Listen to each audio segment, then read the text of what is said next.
Hey you guys, I am so excited to hop on and highlight this coffee bar that I got sent.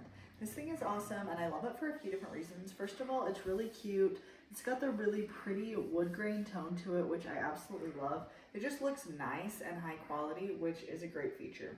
Next, you've got enough space up here that you can fit things, but it's not too much that it's taking up like an entire wall. I feel like that's not always super functional in a lot of houses. And so this is so nice because you get all the functionality, but also kind of in a condensed size, which is really, really convenient. So first of all, I put this together by myself in about 20 minutes. It's an easy put together, which I appreciate always. And it was very well labeled. So I don't have any questions about what went where. Very extremely easy instructions and well labeled pieces, which is a huge must for me.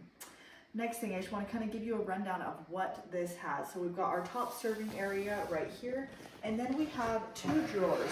So these drawers are specific for coffee related items. You could fit little pods in here, lots of different things. And then the second drawer is a little bit larger, so you could definitely fit more things in this drawer, but just really super easy and functional drawers, which is great.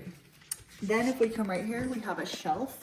So I'm loving the combination of like the black metal in combo with the wood. I think it just looks really, really nice. And we've got lots of space. So we have our two top drawers, we have this shelf, and then we also have this bottom shelf on the cart. So absolutely am loving this. And then we've got wheels with locks. So you can just wheel this around really easily if you're wanting to move it from place to place in your house, which is a really, really great feature as well. So if you guys are on the hunt for a coffee bar, I think that this is a great option. Like I said, it's not huge, it's not taking up a whole bunch of space, but it is extremely functional. It's easy to put together, and it really checks all the boxes for a little coffee bar. So make sure you guys hop on and check this one out.